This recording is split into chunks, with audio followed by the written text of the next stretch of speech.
Good morning. देखो बच्चों, हम लोग बात कर रहे थे आपका कल कल हमने आपको समझाया था एपिडर्मिस के बारे में। हमने डिस्कस किया था सिंपल परमानेंट टिश्यू, ठीक है। टाइप ऑफ टिश्यू बात कर रहे थे सिंपल परमानेंट टिश्यू में।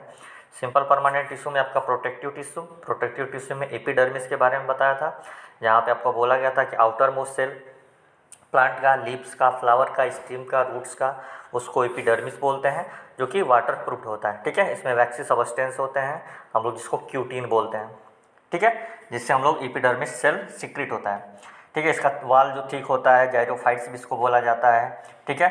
ये लिप्स में पाया जाता है, वो उस जगहों पे छूट जाता है जहाँ पे स्टोमेटा होते हैं, ताकि उसके थ्रू गैसेस एक्सचेंज हो, ट्रांसपीरेशन हो, ठीक है। ये सारी चीज़ हमने डिस्कस किया था, ठीक है। और गार्ड सेल के बारे में थोड़ा बहुत बताया था। यहाँ पे आज हम लोग बात कर रहे हैं फंक्शन ऑफ एपिडर्मिस के बारे में, ठीक है। फंक्शन ऑफ एपिडर्मिस का मतलब क्या होता है?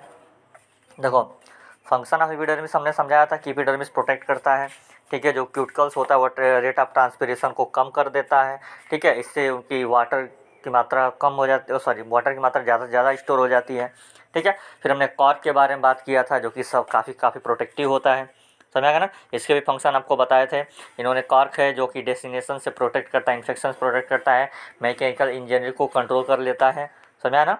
इसके अंदर इलास्टिसिटी होती है, कंप्रेसिबिलिटी होती है, थॉटनेस होती है, लाइटनेस होती है, मतलब हल्का भी होता है, ज़्यादा भारी तो होता नहीं है। अब कॉर्क देखो ना, कॉर्क भारी होता नहीं, बहुत हल्का भी होता है, ठीक है। तो ये काफ़ी चीज़ प्रोवाइड करता है, ठीक है। हम लोग wooden paddle, cricket ball, tennis ball, जो क्रिकेट में जो बॉल चलता है ना, लेदर का जो बॉल बोलते हैं, वो उसके ऊपर तो कवर होता है, बाकी अंदर से ये रहता है। तो ये सारी चीज़ें बनाई जाती हैं। अब बात हो रही है सपोर्टिंग टिश्यू की। मैंने कल डिस्कस किया था, इसके पहले वाला वीडियो देखिएगा, आपको अच्छे समझ में आ जाएगा, अगर नहीं समझ में आता है तो। ये है सपोर्टिंग टिश्यू की बात हो रही है। सपोर्टिंग टिश्यू में हम लोग फंक्शन के आधार पे, मैंने पहले ही बोला कि बच्चों, जैसे हम बात कर रहे हैं परमानेंट टिश्यू की बात कर रहे हैं। परमानेंट टिश्यू वो टिश्यू है, ठीक है, जहाँ पे आप, सॉरी, परमानेंट टिश्यू में मैं कोलेनकाइमा पेरेन्काइमा की बात कर रहे थे, सॉरी। तो ये टिश्यू वो टिश्यू है जहाँ पे हम लोग प्योरली ये कह सकते हैं कि उसका फंक्शन स्पेसिफिक हो गया है, उसका डिवीज़न जो है बच्चों, वेट, उसका डिवीज़न जो है बच्चों, ठीक है, उसका जो डिवीज़न की हम लोग बात कर रहे थे, वो डिवीज़न भी क्या है, वो डिवीज़न भी क्या है, स्टॉप हो गया। तो ये जब सब सारी चीज़ें बंद हो गई तो वही आपका क्या होता है, परमानेंट टिश्यू कहलाने लगता है, ठीक है। अब परमानेंट टिश्यू में देखो, उनके प्लांट के बेसिक पे 3 basic type of plant tissue दिया गया है, पैरेन्काइमा, कोलेनकाइमा, स्केलेनकाइमा। ये देखो तीनों का अलग अलग डायग्राम है, ठीक है। ये देखो ए और बी जो दिखा रहा है पैरेन्काइमा में, देखो इंटरसेलुलर स्पेस दिखा रहा है इनके बीच में, ठीक है। इसका देखो सेल वॉल दिखा दे रहा है, ठीक है। इसका देखो थीन सेल वॉल विद लिग्नेट स्टोन्स, ठीक है। इसका देखो, ये देखो इलांगेटेड भी दिखा रहा है, समझ रहा है ना। ये सारी चीज़ देखो, ये वाला जो है ना, स्केलेटन कैमा का जो ए का डायग्राम दिख रहा है, वो देखो इसको एलोंगेटेड मतलब होता है वर्टिकली, ठीक है।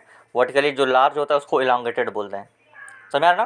तो ये कुछ डायग्राम है जो आपको बेसिकली दिखा रहे हैं कि ये पैरेन्काइमा, ये कोलेनकाइमा और स्केलेनकाइमा टिश्यू है। ये डायग्राम आप याद रखिएगा, ठीक है। हम लोग इसको कैसे समझेंगे, इसको लेंथ, अगर डायग्राम के लिए समझेंगे, इसको लेंथ वाइज और क्रॉस सेक्शन वाइज समझेंगे। एरिया क्रॉस सेक्शन में कैसा है, लेंथ वाइज कैसा दिखता है, ठीक है, उसी के बारे में हम लोग यहाँ पर डिस्कस करेंगे, ठीक है।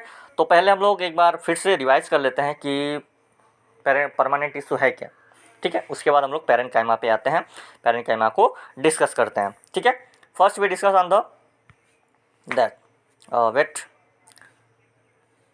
चलिए, यहाँ पे है टाइप ऑफ टिश्यू, जिसमें परमानेंट की बात कर रहे थे। परमानेंट में सबसे पहली बात, cell lose the ability to divide. मैंने पहले ही बोला कि जो सेल होता है बेटा बच्चों, वो अपनी एबिलिटी लूज कर देता है जब परमानेंट टिश्यू की बात आती है। वो परमानेंट टिश्यू तभी कहलाएगा जब उसके अंदर डिवाइड की एबिलिटी क्या हो जाएगी, लूज हो जाएगी, तभी कहलाएगी, ठीक है। Next take up a specific role, और ये क्या करता है, डिवीज़न तो स्टॉप कर ही देगा, लेकिन साथ में इसके अंदर वो क्वालिटी आ जाती है कि वो स्पेसिफिक वर्क परफॉर्म करने लगता है। जैसे आपके अंदर एबिलिटी है, ठीक है, आपके अंदर एबिलिटी होगी, कोई ना कोई यूनिक आइडिया होगा जिसको आप बड़े परफेक्टली तरीके से कर लेते हो, ठीक है। तो वो आपका स्पेसिफिक चीज़ हो गया। तो यही चीज़ है कि टिश्यू जब अपना स्पेसिफिक परफॉर्मेंस ले लेता है, फंक्शन एक्सेप्ट कर लेता है, तो वहाँ पे भी वो परमानेंट टिश्यू कहलाता है, ठीक है। फिर इसके बाद कह रहा है 10 परमानेंट टिश्यू, इन्हीं के कारण हम इसको कह सकते हैं कि परमानेंट टिश्यू, इन्हीं दो चीज़ों के कारण, डिवाइड स्टॉप होना और स्पेसिफिक रोल गेन करना, फंक्शन में, ठीक है, ये परमानेंट टिश्यू का, ठीक है, पहचान है, कैरेक्टरिस्टिक्स है, ठीक है। फिर कह रहा है एक टर्म आ गया डिफरेंशिएशन। एक टर्म है बच्चों डिफरेंशिएशन। डिफरेंशिएशन क्या है? The process of taking a permanent shape, size and function. Differentiation वो प्रोसेस है जो क्या करता है, परमानेंटली शेप फिक्स हो जाता है, उसकी साइज फिक्स हो जाती है, उसका फंक्शन फिक्स हो जाता है, सब कुछ फिक्स हो जाता है, परमानेंट हो जाता है, तो उस प्रोसेस को हम लोग बोलते हैं डिफरेंशिएशन। यानी कि अब आसानी से डिफरेंशिएट किया जा सकता है कि ये परमानेंट टिश्यू है, इसलिए इसको एक नाम दिया गया। अब अगर स्ट्रक्चरली आप बात करोगे तो याद रखो कि परमानेंट टिश्यू में दो चीज़ें हो सकती हैं। एक तो उनके अंदर सेंट्रल वैक्यूल्स लार्ज होगा, सेंट्रल वैक्यूल्स लार्ज होगा, और उनके फंक्शन के आधार पे उनका सेल वॉल थिन हो सकता है या थिक हो सकता है। अभी हम लोग पढ़ेंगे परमानेंट और पैरेन्काइमा, कोलेनकाइमा, स्क्लेरेन्काइमा में कैसा होता है, ठीक है। लेकिन ये डिपेंड करता है उनके फंक्शन के आधार पे, उनका फंक्शन कैसा है, उस फंक्शन पे डिपेंड करेगा इनका थिन होना सेल वॉल का, और सेल वॉल का थिक होना डिपेंड करेगा फंक्शन पे। अगर हम बात करेंगे परमानेंट टिश्यू की फंक्शन की, तो ये प्रोटेक्शन देते हैं, ये सपोर्ट करते हैं, ये स्टोरेज करते हैं, ये फोटोसिंथेसिस में हेल्प करते हैं। मैंने आपको पहले भी इसके बारे में डिस्कस किया है पिछले वीडियो में, ठीक है। तो ये इसकी मेन पॉइंट है। आप जनरली अगर इतना भी परमानेंट टिश्यू के बारे में लिख दोगे तो आपको फुल मार्क्स मिल जाएगा। इसी तरह अगर आप लिखते हो तो पॉइंट वाइज, ठीक है, समझ में आना। क्योंकि देखो बच्चों, जितना अच्छे से आप किसी चीज़ को रिप्रेजेंट करोगे वही चीज़ आपको ज़्यादा मार्क्स गेन कराती है। हम ये नहीं कि हमने पूरा इतिहास लिख दिया, हमने पूरी 4-5 पेज में स्टोरी लिख दी, नहीं, उस चीज़ को आपने कितने अच्छे से रिप्रेजेंट किया, आपने उस बातों को किस तरह से रिप्रेजेंट करके समझाया, उनको बेटर वे में समझ में आया कि नहीं समझा, वही आपके मार्क्स गेन करते हैं, ठीक है। चलिए नेक्स्ट है आपका नेक्स्ट पॉइंट है टाइप ऑफ परमानेंट टिश्यू की बात करें तो सबसे पहले पैरेन्काइमा है, इसी का हम आज डिस्कस करने वाले हैं। इसी पे थोड़ा बहुत वीडियो को लार्ज करेंगे, दो टाइप में हम बताएंगे। पहला क्या है, टाइप ऑफ परमानेंट टिश्यू की बात कर रहे हैं। परमानेंट टिश्यू की जब बात हो रही है तो याद रखिए ये ऑकरेंस कहाँ कहाँ होता है, कहाँ कहाँ पाया जाता है। तो ये स्टीम में भी पाया जाता है, पैरेन्काइमा रूट्स में भी पाया जाता है, लिप्स में भी पाया जाता है, फ्लावर्स में भी पाया जाता है, और फ्रूट में भी पाया जाता है। यहाँ लिखा है ऑकरेंस कहाँ कहाँ पाया जाता है, stem, roots, leaves, flower and fruit, इन सभी चीज़ों में पाया जाता है। नेक्स्ट है कि इसका स्ट्रक्चर कैसा होगा। क्वेश्चन है what is the structure of the cell of the parenchyma. तो पैरेन्काइमा टिश्यू की जो बात कर रहे हैं उसमें जो उसका सेल वॉल होता है थिन होता है।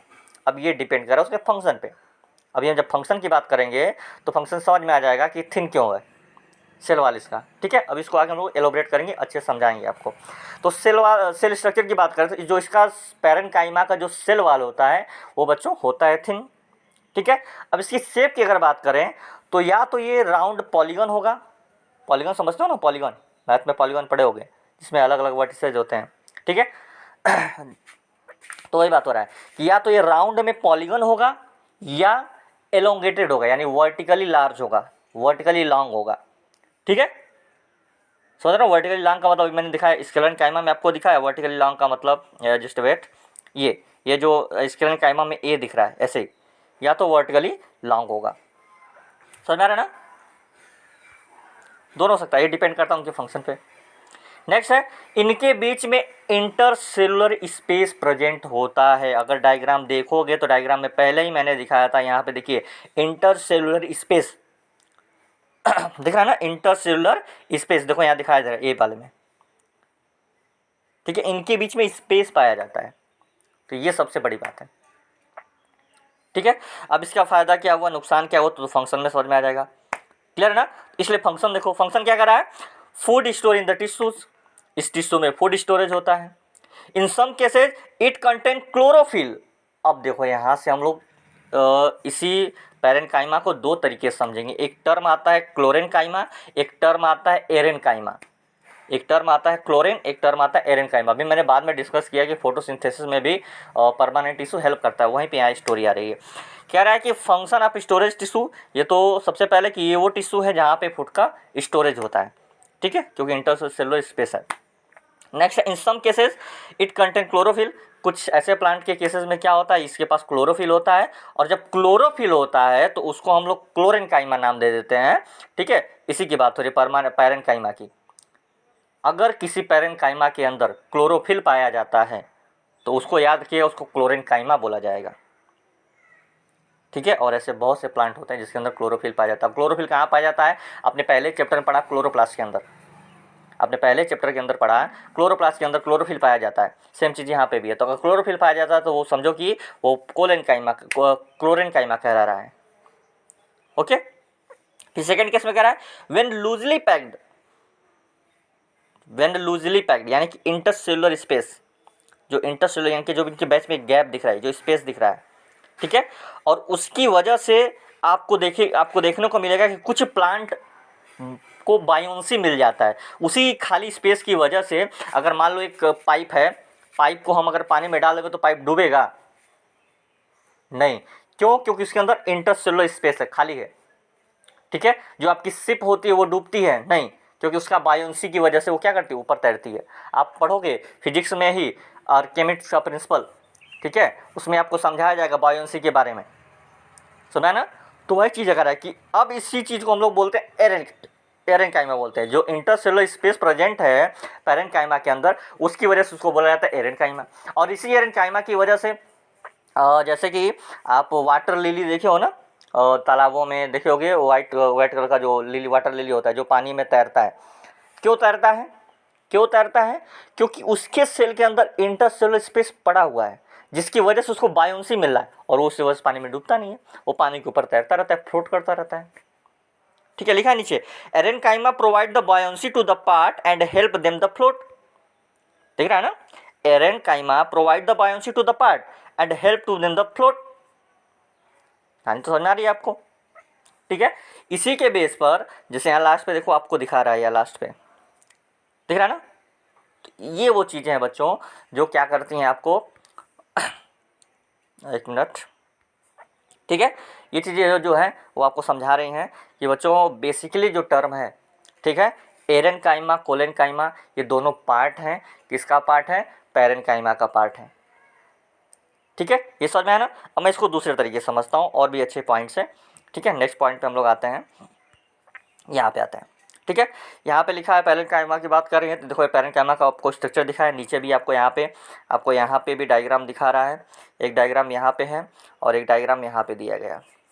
ठीक है, दिख रहा है। अब इसमें क्या बोला गया है फर्स्ट टर्म में यहाँ पे आपको बोला गया है parenchyma is a fundamental tissue. Parenchyma is a fundamental यानी कि फर्स्ट टिश्यू है, ये कहने का मतलब है। The tissue first type involve in the bryophytes. अभी बायरोफाइट्स क्या होता है मैं इसको डिस्कस नेक्स्ट वाले स्क्लेरेनकाइमा में यानी कोलेनकाइमा जब करूँगा तो उस वक्त कर दूंगा। ठीक है, tissue first time involve in the bryophytes. इसका थिन वाल सेल वाल होता है जो मैंने अभी डिस्कस किया। इसको ओवल शेप में या स्फेरिकल शेप में इसका स्ट्रक्चर हो सकता है जो मैंने अभी पीछे डिस्कस किया, यानी कि राउंड बोला, मैं पीछे बोला ना राउंड में आपका क्या होगा, या क्या होगा, एलोंगेटेड होगा। ओवल का मतलब एलोंगेटेड, स्फेरिकल का मतलब राउंड पॉलीगन समझ आ रहा है ना। ये मैंने पीछे वाले स्लाइड में इसको आपको समझाया था। नेक्स्ट है cell wall mainly compose of the cellulose. अभी मैंने जो थिन सेल वाल की बात की थी, ठीक है, वो कंपोज होता है सेलुलोज से और पैक्टिन से। मैंने पहले भी चैप्टर में डिस्कस किया था कि सेल वाल किससे बनता है, सेलुलोज और पैक्टिन से ही मिलके बनता है। ठीक है, दूसरा है इसके अंदर जो लार्ज सेल वैक्यूल्स पाया जाता है जिसके अंदर वाटर और फूड दोनों स्टोरेज किए जाते हैं। इसके अंदर लार्ज सेंट्रल वैक्यूल्स पाया जाता है जिसके अंदर फूड और वाटर दोनों स्टोरेज होते हैं उस लार्ज सेंट्रल वैक्यूल्स के अंदर। यहाँ पे आपको लिखा हुआ है। ठीक है, नेक्स्ट है प्राइमरी फंक्शन इसका क्या है। सबसे पहला काम है कि भाई ये स्टोरेज फूड करेगा, ये फूड स्टोरेज के काम में आता है। सबसे प्राइमरी फंक्शन इसका यही है, बाकी जो काम होगा वो देख लेगा। ठीक है, अभी और पैरेनकाइमा में क्या है लिखा है, सम पैरेनकाइमा, वेट एक मिनट, हाँ, some parenchyma is involve in the secretary substance storage are called the idioblast. बात समझिएगा, कुछ पैरेनकाइमा क्या होते हैं जिनके अंदर एक्सक्रेटरी सबस्टेंस इन्वॉल्व होते हैं, स्टोर किए जाते हैं, जिसको आइडोब्लास्ट बोलते हैं, जिसको हम लोग बोलते हैं कि वेस्ट मटेरियल, ऐसे बोलो आप, जिसको आप वेस्ट मटेरियल बोलते हैं। कभी होता है तो प्लांट के अंदर रेजिन गम निकलता है, ठीक है, जिसको चिपचिपा बोलते हैं, कभी कभी लोग उसको लेके चिपकाने गम निकलता है, देखते हो ना प्लांट के अंदर। ठीक है, कुछ रेजिन निकलता है, कुछ टैनिन निकलता है, कुछ किसी में से लिक्विड ऑयल निकलता है, रिलीज होता है, तो वो चीज़ें स्टोर भी की जाती हैं पैरेनकाइमा के अंदर। उसको भी पैरेन्काइमा स्टोर, यानी कि ऐसे कह लो कि प्लांट का वेस्ट मटेरियल, प्लांट का एक्सक्रीटरी सबस्टेंस, वेस्ट मटेरियल जो उनको प्लांट रिलीव करता है, उसको छोड़ देता है, उसको भी स्टोर करता है कभी कभी पैरेन्काइमा। इसलिए उसको आइडोब्लास्ट बोलते हैं हम लोग। क्या बोलते हैं बच्चों? आइडोब्लास्ट बोलते हैं। बात समझ में आई ना?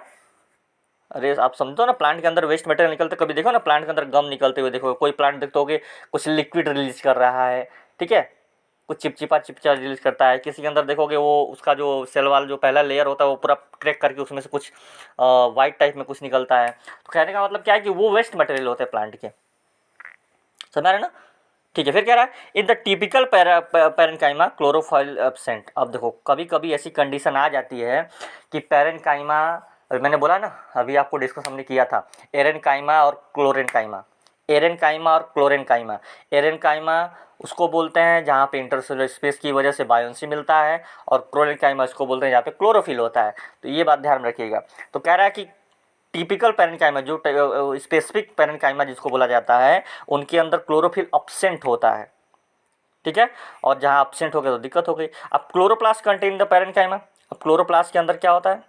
पैरेन्काइमा टिश्यू पाया जाता है, इसी वजह से उसमें क्लोरोफिल भी पाया जाता है, इसीलिए उसको हम लोग क्या बोलते हैं? क्लोरेन्काइमा बोलते हैं। देखो इस में लिखा है chloroplast containing parenchyma tissue are chlorenchyma which perform the photosynthesis and mesophyll of the leaves. Mesophyll of the leaves, ये आपके लिए होमवर्क है कि व्हाट इज द मेसोफाइल, आप इसको पता करके लाएंगे। मेसोफाइल एंड ब्यूरोफाइट्स, ये दोनों आप पता करके लाएंगे। कल का होमवर्क है, ये नोट कर लीजिए। बैरोफाइट्स एंड मेसोफाइल्स ऑफ लिप्स, ये कल आप होमवर्क में बताएंगे, तो कल मैं आपकी वीडियो में इसको समझाऊंगा, ठीक है। नेक्स्ट वीडियो इसको, क्योंकि मैं बार बार रिवाइज करना पड़ता है आपको। नेक्स्ट है आपका विच परफॉर्मिंग द फोटोसिंथेसिस, क्लोरोप्लास्ट। जाहिर सी बात है क्लोरोप्लास्ट अगर है तो क्लोरोप्लास्ट में अंदर पैरेन्काइमा पाया जाएगा, और पैरेन्काइमा के अंदर क्लोरोफिल है तो इसका मतलब क्लोरेन्काइमा कहला रहा है, ठीक है। फिर कह रहा है इन हाइड्रोफाइटिक प्लांट एरेन्काइमा, अभी एरेन्काइमा की बात आई, जैसे वाटर लिली की हम लोग बात कर रहे थे, ठीक है। कह रहा है the type of parenchyma containing air space, इनके में इंटरसेलुलर स्पेस होता है जिसकी वजह से एयर इनके अंदर होता है। अब उसकी वजह से क्या होता है, इनको बायोन्सी प्रोवाइड हो जाती है, जिसकी वजह से वो क्या करते हैं? वाटर के ऊपर तैरते हैं, ठीक है। Parenchyma provide turgidity to the cell, यानी कि उनको फ्लोटिंग का काम देता है, उनको तैरने के लिए काम देता है, उनकी डेंसिटी कम कर देता है, जिससे वो वाटर के ऊपर आसानी से तैर सकते हैं, ठीक है। फिर डिस्कस कर रहा है कोलेनकाइमा, वेट फिर डिस्कस कर रहा है collenchyma. Collenchyma is the living mechanicals tissue. अब कोलेनकाइमा जिसके हम लोग अभी डिस्कस अभी उधर पीछे करके आए हैं डिस्कस कोलेनकाइमा के बारे में, तो लिखा है collenchyma is the living mechanical tissue. ये काफ़ी मैकेनिकल टिश्यू है। मैकेनिकल क्यों टिश्यू है? क्योंकि बच्चों इसके अंदर क्लोरोफिल होता है। अब क्लोरोफिल होता है तो आप समझ ही रहे हो, ये तो डायग्राम दिखाया गया है आपको, ये डायग्राम है किसका? कोलेनकाइमा का डायग्राम है, दिख रहा है? दिख रहा है ना कोलेनकाइमा का डायग्राम? ओके। अगर आप कोलेनकाइमा का डायग्राम देखो, याद रखना collenchyma is a living mechanical tissue. Mechanical tissue क्यों है आगे अभी डिस्कस कर लेंगे। देखो मैंने पहले भी कह दिया कि क्लोरोफिल होता है, क्लोरोफिल की वजह से फोटोसिंथेसिस होता है।